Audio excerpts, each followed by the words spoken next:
जय श्री गणेश। राधे राधे। बोले रामदेव भगवान की जय हो।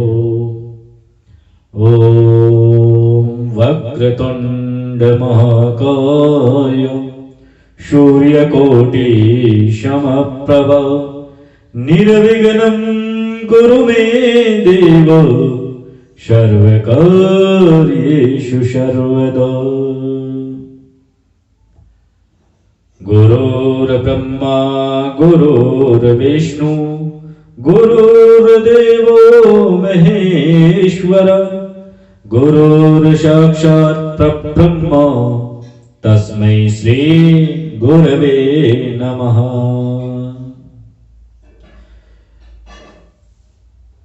आज अपनी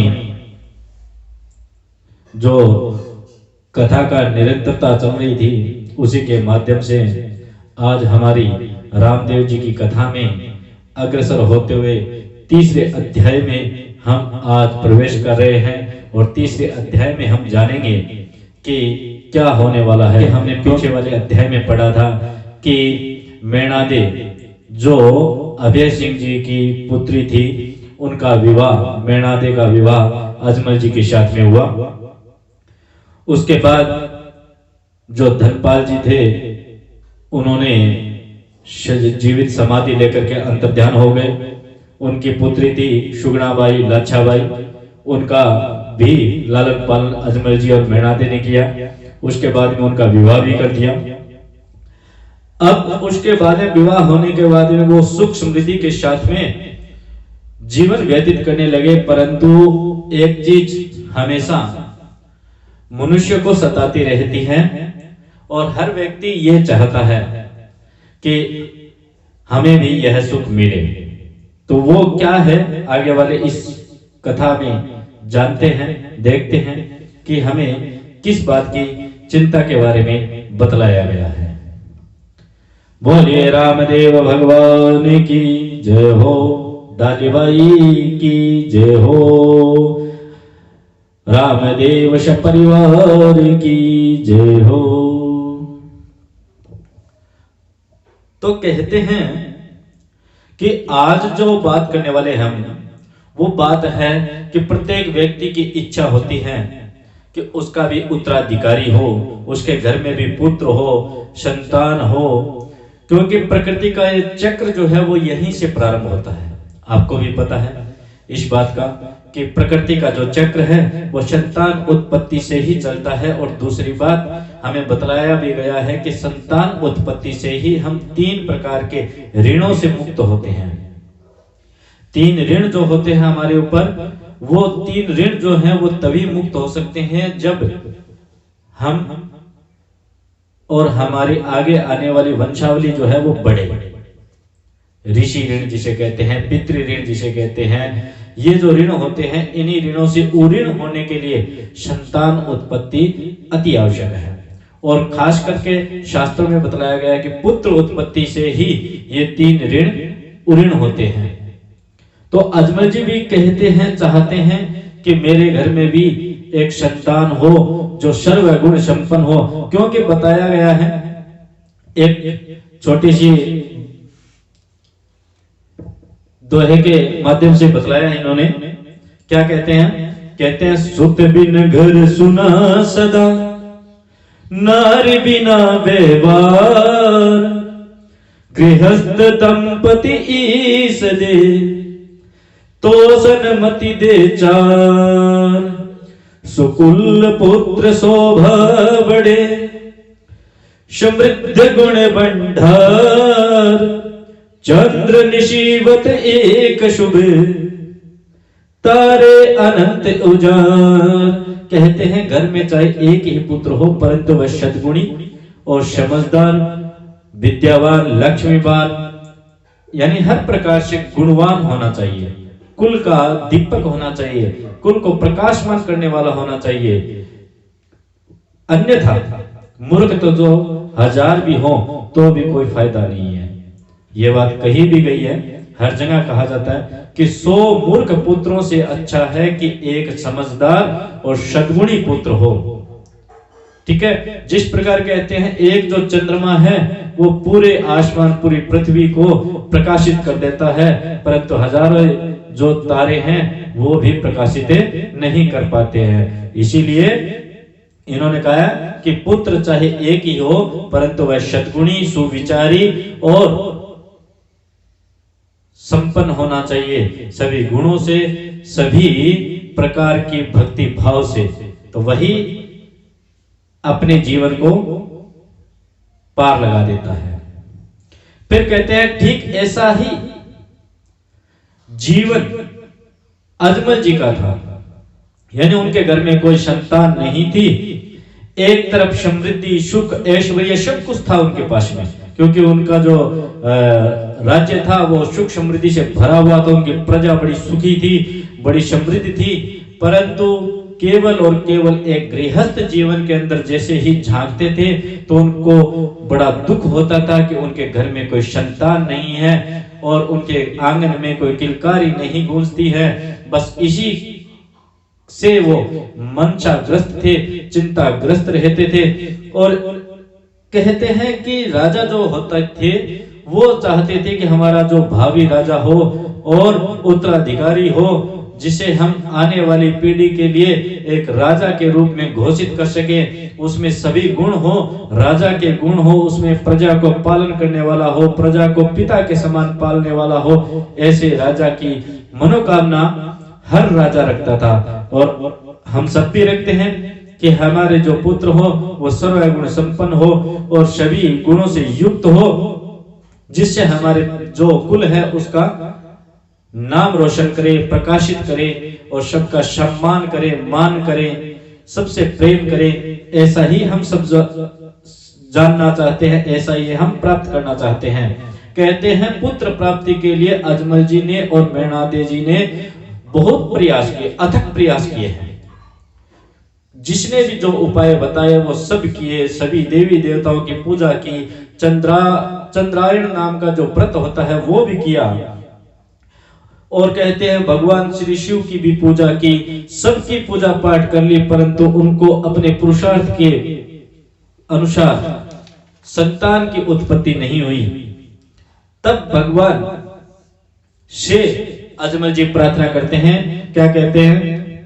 दे अब तो दर्शन जरा जगत पिता जगन्नाथ, पुत्र रूप में मैं चाहूं वर दे करो सनाथ।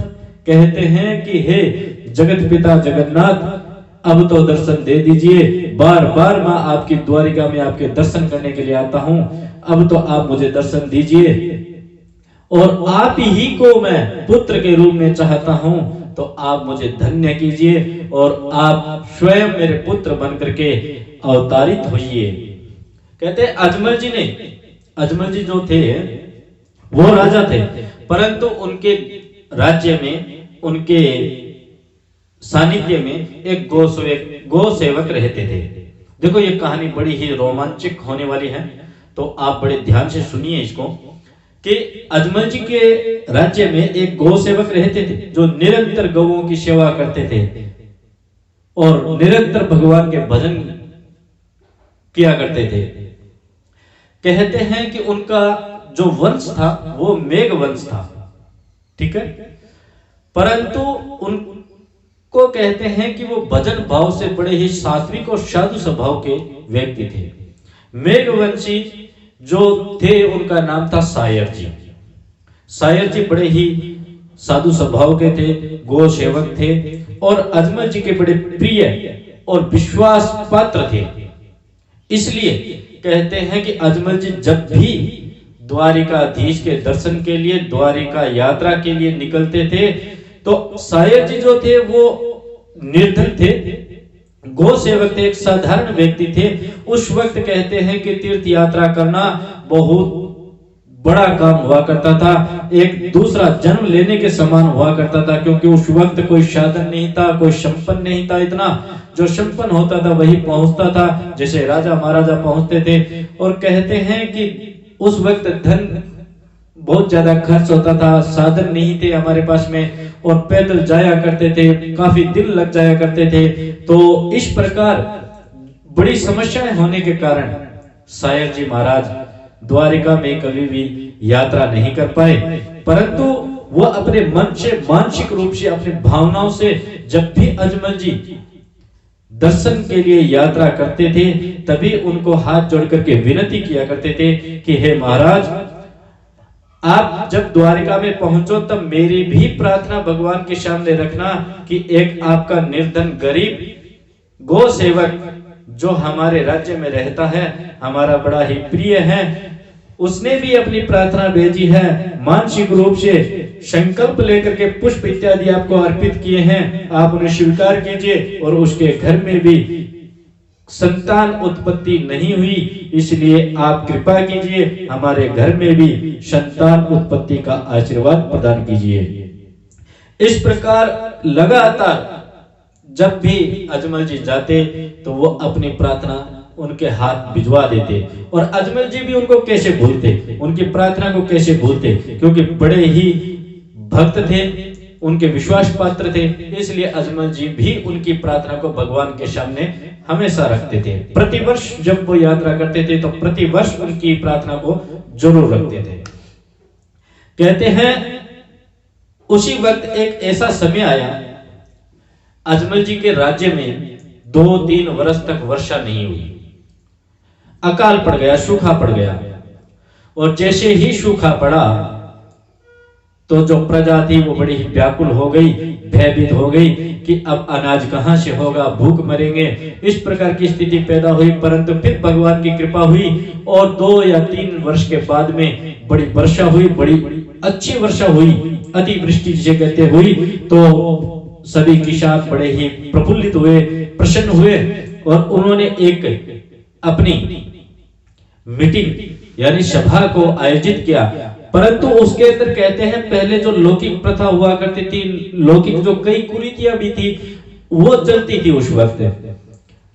तो कहते हैं कि उस वक्त उन्होंने सभा में बैठ करके एक विचार विमर्श किया कि पिछली बार हमने जब कृषि को बोने के लिए, कृषि में बीज बोने के लिए जब हमने पहली बार हल चलाया था, जब हम घर से निकले थे, उस वक्त हमने निपुत्र के दर्शन किए थे, इसीलिए हमारे राज्य में अकाल पड़ा है, इसीलिए वर्षा नहीं हुई। इस बार हमें इस बात का ध्यान रखना है कि हम किसी निपुत्र का दर्शन ना करें, और साथ में अगर किसी निपुत्र का दर्शन हो जाए तो पुनः अपने घर की ओर लौट आना, कोई भी अपने खेत में बीज बोने के लिए मत जाना, अन्यथा फिर वही हमारी दशा होगी और हमारी जो प्रजा है, हम जो हैं किसान जो हैं वो भूखे मरेंगे। तो इस विचार के अनुसार उन्होंने अपनी सभा को समाप्त किया।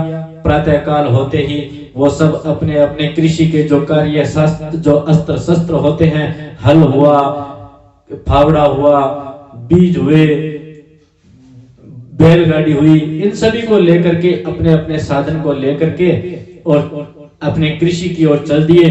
परंतु उसी समय प्रातः काल के समय अजमल जी महाराज भी बाहर जो सरोवर था उसमें स्नान कर रहे थे। स्नान करके अपने संध्या वंदन करके वो जैसे ही सरोवर से निकले और इधर से किसान निकले तो गांव या शहर के बाहर उनकी मुलाकात हो गई, और जैसे ही अजमल जी के दर्शन हुए तो सभी किसान जहां थे वहीं रुक करके और पहले जाते समय बड़े प्रसन्नता की मुद्रा में थे, परंतु जैसे ही अजमल जी के दर्शन हुए तो बड़े उदास हो गए और पुनः अपने घर की ओर मुख कर लिया और वापस चल पड़े।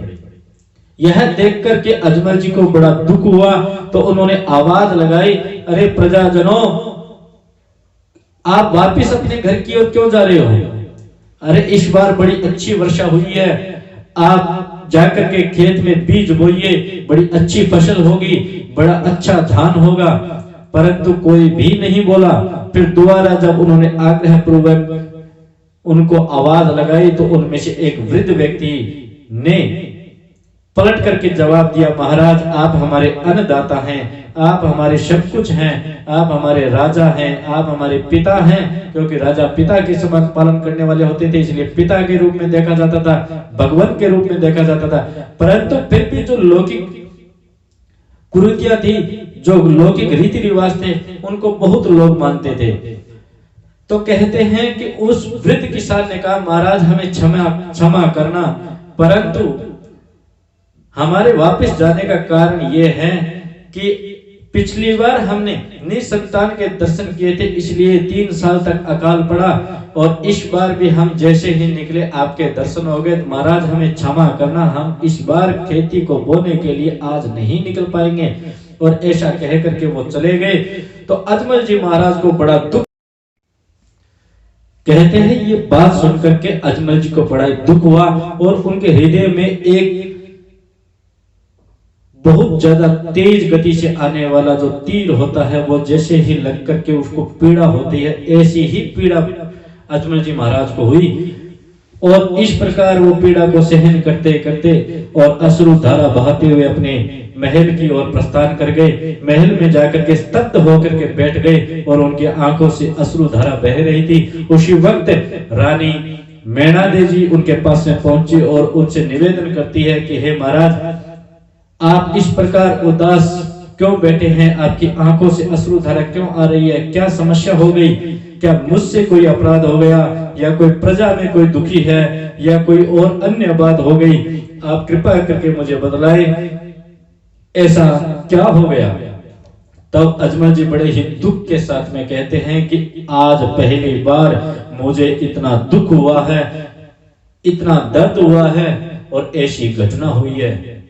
तो कहते हैं कि अजमल जी ने पूरा वृत्तांत बतलाया, और ऐसा वृत्तांत बतलाने के बाद में मैना दे जी कहती हैं कि आप पुरुष हैं, आप पुरुषार्थ कीजिए, आप धैर्य को मत खोइए, आप धैर्य रख करके आप अपने पुरुषार्थ के ऊपर विश्वास कीजिए। क्योंकि कहते हैं कि कर्म करना हमारे हाथ में है, कर्म का फल देना भगवान के हाथ में है। इसीलिए कहा जाता है कर्मण्येवाधिकारस्तु मा फलेषु कदाचन, कर्म करो, फल की इच्छा मत करो, क्योंकि आप जैसा कर्म करोगे आपको वैसा फल भगवान दे देगा, वो उनका काम है। इस प्रकार समझाते हुए मैना दे जी ने कहा, महाराज मेरी बात मान करके आप एक बार केवल काशी जी जाकर के भगवान श्री विश्वनाथ के दर्शन कर लीजिए, उनकी पूजा कर लीजिए। वो बड़े ही भोले हैं, उनको भोलेनाथ कहा जाता है, वो देवों के देव है, महादेव है। आप उनकी जाकर के पूजा कीजिए, अर्चना कीजिए, वो बड़ी जल्दी प्रसन्न होते हैं और हमें निश्चित रूप से संतान का वरदान देंगे।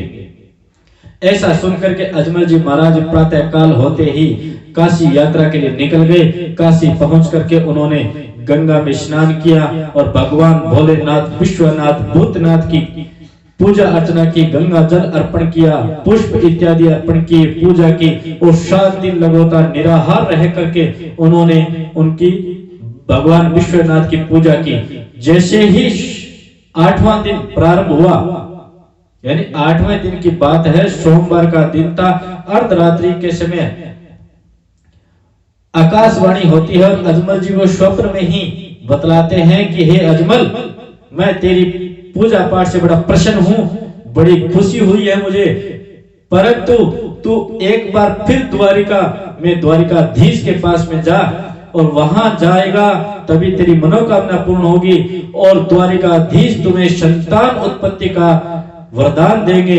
एक बार फिर तू द्वारिका की ओर यात्रा प्रस्थान कर। ऐसा कह करके आकाशवाणी शांत हो गई। अजमल जी तुरंत चौंक करके उठे और उठ करके उन्होंने भगवान को प्रणाम किया और अपने पोखर की ओर निकल गए। घर जाकर के उन्होंने रानी जी को सब वृत्तांत बतलाया, तो उन्होंने पूरे गांव में ढिंडोरा पिटवा दिया कि महाराज रानी के साथ में द्वारिका की यात्रा के लिए निकल रहे हैं, जो भी आना चाहे आ सकता है। तो सभी घरों से एक एक दो दो करके सदस्य आने लगे, और प्रातः काल होते ही सभी गांव के लोग राजा के महल के सामने आकर के खड़े हो गए, और सब धूमधाम के साथ में नाचते गाते हुए द्वारिका यात्रा के लिए निकल गए। और जहां भी विश्राम करते उस गांव में खूब भंडारा लगाते, सबको भोजन करवाते, सबको भगवान श्री नारायण के उपदेश देते और धार्मिक ग्रंथों के बारे में उपदेश देते। ऐसे करते करते वो द्वारिका में पहुंचे और द्वारिका में जाकर के उन्होंने गेहूं से एक बहुत बड़ा रोट बनाया और उस रोट से चूरमा बना करके लड्डू बनाए। लड्डू बना करके और वहां देखा कि द्वारिकाधीश की आरती चल रही थी, ढोल नगारे बज रहे थे।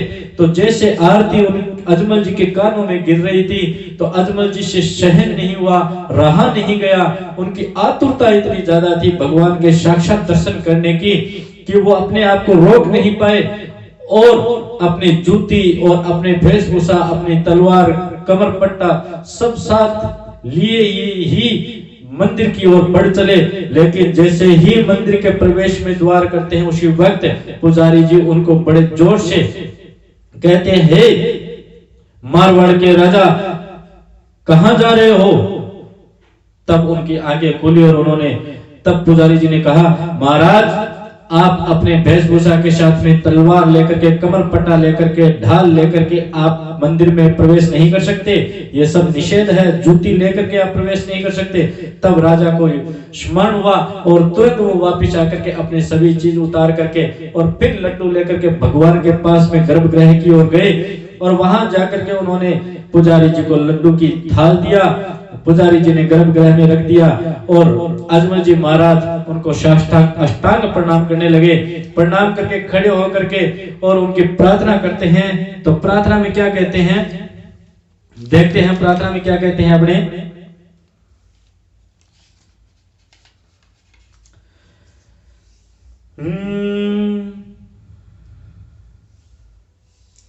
कहते हैं उस वक्त जब महाराज भगवान की ओर जा रहे थे उस वक्त उन्हें भगवान के दर्शन के अलावा कुछ दिखाई नहीं दे रहा था और इसीलिए उन्होंने भगवान से खड़े होकर के प्रार्थना की, दया सिंधु भगवान हो श्री द्वारिकाधीश, आरती की अर्जी सुनो कृपा करो जगदीश, तुम नाथन के नाथ हो स्वामी राम कृपाल, दास करत है प्रार्थना सुन लो दीन दयाल, फलदाता हो कल्पतरु भुक्ति मुक्ति भंडार, इच्छा पूर्ण अबे करो दास खड़ा तुम्हारे दरबार,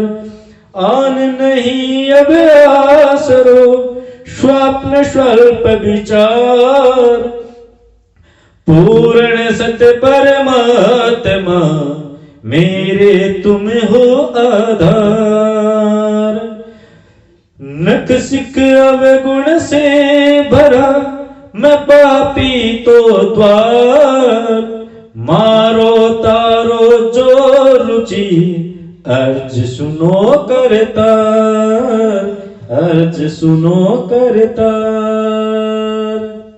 बोलिए लड्डू भगवान की जय हो, बोलिए श्रीमन नारायण की जय हो, द्वारिकाधीश की जय हो। इस प्रकार अजमल जी ने बड़ी प्रार्थना की, परंतु उनको प्रार्थना करते करते भगवान की मूर्ति की ओर देखते देखते उनको एहसास हुआ कि भगवान उनकी प्रार्थना सुनकर के बड़े मुस्कुरा रहे हैं, परंतु जानबूझ करके बोल नहीं रहे हैं। तब भगवान से वो कहते हैं कि हे भगवान, आप मेरी प्रार्थना सुनकर के प्रसन्न हो रहे हैं, मुस्कुरा रहे हैं, परंतु आप मौन हैं, आप मौन क्यों हैं? इस प्रकार प्रार्थना करते करते अजमल जी महाराज क्षण भर के लिए मूर्छित हो जाते हैं।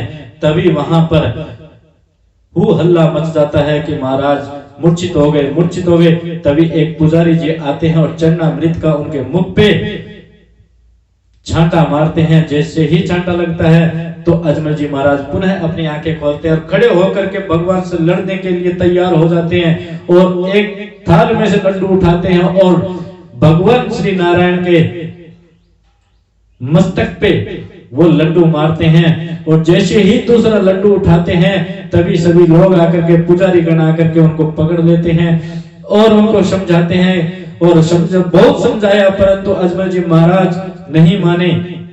तब पुजारी जी ने एक मन में सोचा कि हो सकता है कि महाराज अपने दुख के कारण, अपनी चिंता के कारण मस्तिष्क कार्य शून्य हो गए हैं, इसलिए महाराज को एक बार मंदिर के बाहर ले जाना चाहिए। तब पुजारी जी ने कहा, महाराज आप चाहते क्या हैं, प्लीज कृपा करके हमें बताएं। तब अजमल जी कहते हैं, मैं श्री भगवान नारायण के सामने अपनी पूरी जीवन गाथा बतलाना चाहता हूँ, अपने दुखों के बारे में बताना चाहता हूँ, मैं अपने जीवन की एक एक बात बताना चाहता हूँ। मेरे घर में संतान नहीं है, मैं हर बार भगवान के पास में आता हूँ, भगवान हर बार ऐसा ही करते हैं, मौन रहते हैं, मुस्कुराते रहते हैं, परंतु मुझे कभी बोल करके आशीर्वाद नहीं देते हैं। मैं इनसे साक्षात रूबरू होना चाहता हूँ। ऐसा सुनकर के पुजारी जी ने कहा कि महाराज इस बात को जानने के लिए तो आपको सोने की द्वारिका में जाना पड़ेगा। यहाँ पर तो केवल श्रीमन नारायण के नाम स्मरण का ही एक प्रतीक है, मूर्ति के रूप में। भगवान श्री नारायण साक्षात तो भगवान द्वारिका, जो स्वर्ण द्वारिका है, उसमें रहते हैं। तो अजमल जी ने पूछा, वो कहाँ है, मुझे उसका पता दीजिए। तब पुजारी जी समुद्र के किनारे ले गए और वहां जाकर के बतलाया कि यहाँ रहते हैं हमारे द्वारिका जी, और द्वारिका में ही भगवान श्री नारायण हैं। तब अजमल जी बड़े ही ध्यान से समुद्र की लहरों को देखने लग गए और जोर जोर से लहरें आ रही थी। तभी कुछ समय लगा और लगने के बाद में उसमें से आवाज आई कि हे अजमल, मैं यही हूँ, आजा, मैं यहीं पर मिलूंगा तुम्हें। और ऐसा सुनते ही अजमल जी महाराज उस समुद्र में कूद गए और नीचे जाकर के देखा तो बड़ी भव्य, बड़ी सुंदर सोने, हीरे, मोती, माणिक इत्यादियों से जड़ी हुई एक बड़ी सुंदर नगरी थी। वहां जाकर के उस अजमल जी ने पूछा, भैया ये कौन सा स्थान है? तो उन्होंने बताया कि हे भक्त, ये द्वारिकाधीश है, द्वारिका नाथ की द्वारिका है। तब उन्होंने भगवान के दर्शन के लिए आगे की ओर प्रस्थान किया तो द्वार पर उनके जय और विजय खड़े थे। उनसे सब बातें बतलाई। जय और विजय ने भगवान से अनुमति ली और उनको भगवान के पास में पहुंचाया। और भगवान के पास में जाते भगवान खड़े होकर के अजमल जी को अपने हृदय से लगाते हैं। अजमल जी उनको साष्टांग प्रणाम करते हैं और फिर साथ में बैठ करके बतलाते हैं। तब अजमल जी कहते हैं, भगवान ये आपके सर पर पट्टी कैसे बंधी हुई है? आप तो सभी दुनिया का दुख हरने वाले हैं, संताप हरने वाले हैं, आपको दुख कैसे हो सकता है? ये दुख तो केवल मृत्यु लोक पे रहने वाले हम जैसे साधारण मनुष्यों को होता है। तब भगवान कहते हैं, क्या कहते हैं? भगवान ये कहते हैं कि था एक ऐसा ही मेरा भक्त जिसने मुझे कुछ प्रसाद के रूप में ये दुख दिया है। क्या कहते हैं?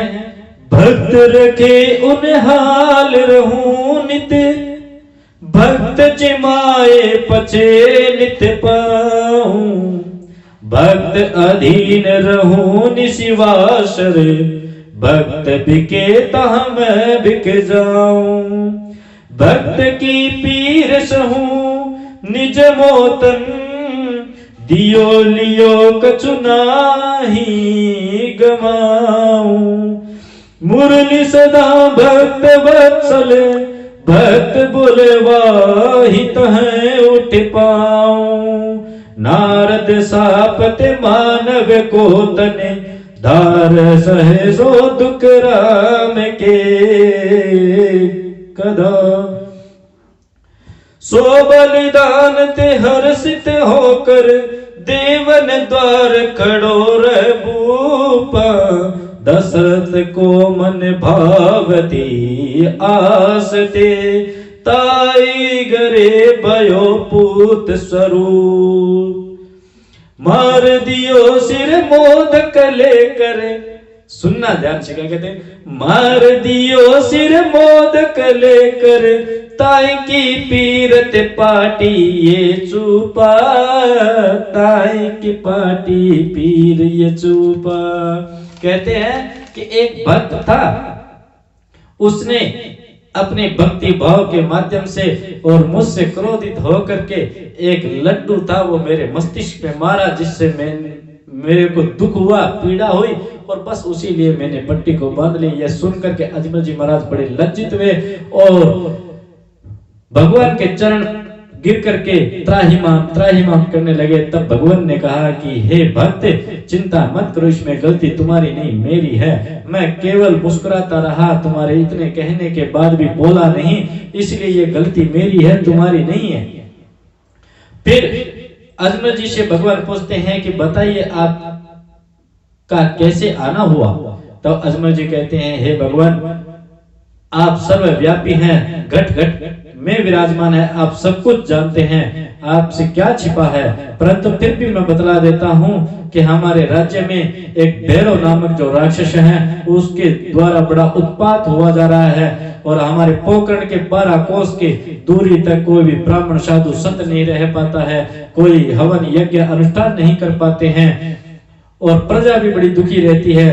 दूसरी बात, महाराज प्रभु, हमारे घर में कोई संतान नहीं है। हर बार मैं आपके दर्शन करने इसीलिए आता हूँ क्योंकि एक मनुष्य स्वार्थ से भी भरा हुआ है, तो मुझे एक संतान की प्राप्ति चाहिए, और वो भी संतान आप जैसी चाहिए भगवान, जिससे मुझे इन सभी चीजों से छुटकारा मिले और मुझे मुक्ति मिले, और मुझे भी आपके पिता होने का शुभ आशीर्वाद प्राप्त हो। ऐसा जान करके अजमल जी को पुत्र प्राप्ति का वर भगवान ने दे दिया कि जाओ, तुम्हें पुत्र प्राप्ति होगी, चिंता मत करो। तो पुत्र प्राप्ति का आशीर्वाद जैसे ही